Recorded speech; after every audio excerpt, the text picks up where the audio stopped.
ଶ୍ରାବଣ ମାସ ସୋମବାରରେ ଘଟିଲା ଏକ ବଡ଼ ଅଘଟଣ। ଶିବଙ୍କ ଉପରେ ପାଣି ଢାଳିବା ପାଇଁ କାହିଁ କେତେ ଦୂରରୁ ଆସୁଥାନ୍ତି କାଉଡ଼ିଆ। ଆଉ କାଉଡ଼ିଆଙ୍କ ସହ ପ୍ରଭୁ ଲୋକନାଥଙ୍କ ପୀଠରେ ଘଟିଛି ବଡ଼ ଅଘଟଣ। କାହିଁକି ଘଟିଥିଲା ଏହି ଅଘଟଣ ସବୁକିଛି ଟିକନିକ୍ ଜାଣନ୍ତୁ। ଯାଜପୁର ଜିଲ୍ଲା ବରୀ ବ୍ଲକ ଅନ୍ତର୍ଗତ ତରଡ଼ା ଗ୍ରାମର ହରିହର ମଲ୍ଲିକ, ବୟସ 39 ବର୍ଷ, ବହୁତ ମାନସିକ ପରେ ଗତ 2 ବର୍ଷ ତଳେ କୋଳରେ ପୁଅଟିଏ ପାଇଛନ୍ତି। ପ୍ରଭୁଙ୍କର ଏ କି ଅପୂର୍ବ ଲୀଳା। ହରିହର ବାବୁ 11 ବର୍ଷ ପାଣି ଢାଳିଲା ପରେ ପ୍ରଭୁ ତାଙ୍କ ଡାକ ଶୁଣିଥିଲେ। ହରିହର ବାବୁଙ୍କର ଗୋଟେ ପୁଅ ହୋଇଥିଲା। ହେଲେ ଗତ ବର୍ଷ ହରିହର ବାବୁ ପୁଣି ବାହାରି ପଡ଼ିଲେ ଶ୍ରାବଣ ସୋମବାରରେ ଶିବଙ୍କ ଉପରେ ପାଣି ଢାଳିବା ପାଇଁ। ଗାଁର ସବୁ ପିଲା ମିଶି ଗଡ଼ଗଡ଼ିଆ ଘାଟରୁ ପାଣି ଉଠାଇ ଚାଲିଲେ ଲୋକନାଥଙ୍କ ପାଖକୁ। ବୋଲବମ୍ ଡାକରେ କମ୍ପି ଉଠୁଥାଏ ରାସ୍ତାଘାଟ। ହରିହର ବାବୁ ବେଶ ଆନନ୍ଦରେ ପ୍ରଭୁ ଶିବଙ୍କ ନାମ ନେଇ ଆଗେଇ ଚାଲିଥାନ୍ତି। କାଉଡ଼ିଆମାନେ ପ୍ରାୟତଃ ଅଧା ବାଟ ଚାଲି ଚାଲି ଯାଉଥାନ୍ତି।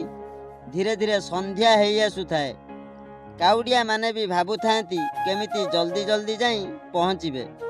କିଛି ବାଟ ଗଲା ପରେ ହଠାତ୍ ହରିହର ବାବୁଙ୍କ ଦେହ କ'ଣ ହୋଇଗଲା। ସେ ଆଉ ଚାଲିପାରିଲେ ନାହିଁ। ବୋଲବମ୍ ଭକ୍ତଙ୍କ ପାଇଁ ହୋଇଥିବା ଆଶ୍ରୟସ୍ଥଳରେ ହରିହର ବାବୁ ବସି ପଡ଼ିଲେ।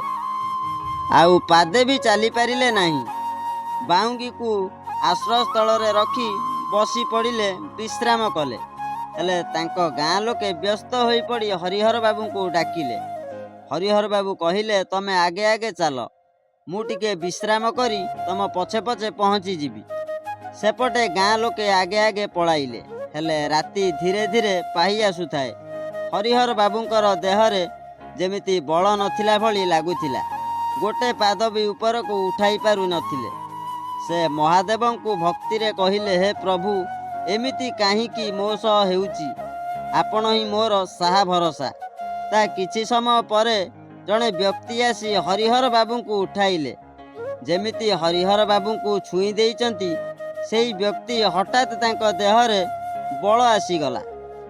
ବାହୁଙ୍ଗିଟି ଆଣି ହରିହର ବାବୁଙ୍କ କାନ୍ଧରେ ଥୋଇଦେଲେ। ହେଲେ ହରିହର ବାବୁ ଅନ୍ଧାରରେ ସେ ବ୍ୟକ୍ତିଙ୍କର ମୁହଁ ଦେଖିପାରିଲେ ନାହିଁ। ପଚାରିଲେ, ଆପଣ କିଏ? ହେଲେ ସେପଟରୁ କୌଣସି ଶବ୍ଦ ଆସୁନଥିଲା। ହରିହର ବାବୁ ଦେଖିଲେ ଚନ୍ଦନ କର୍ପୂରରେ ମହକି ଯାଉଛି ସେହି ଜାଗାଟି। ସାଙ୍ଗେ ସାଙ୍ଗେ ତାଙ୍କ ଦେହରେ ବଳ ଆସିଗଲା। ସେ ଚାଲି ଚାଲି ପହଞ୍ଚିଲେ ଲୋକନାଥଙ୍କ ପାଖରେ। ଆଉ ପ୍ରଭୁଙ୍କ ଉପରେ ପାଣି ଢାଳିଲେ। ହରିହର ବାବୁ ପ୍ରଭୁଙ୍କୁ କହିଲେ, ହେ ପ୍ରଭୁ ମହାଦେବ, ଆପଣଙ୍କ ଲୀଳା। ଆପଣ ହିଁ ମୋତେ ଆଜି ଉଦ୍ଧାର କରି ବାଟ ଚଲାଇଲେ। ହଁ ଦର୍ଶକ ବନ୍ଧୁ, କଥାରେ ଅଛି, ଭଗବାନଙ୍କୁ ଯେମିତି ଡାକିବ ସେମିତି ପାଇବ। ସୂଚନା ଆଜି ପାଇଁ ଏତିକି।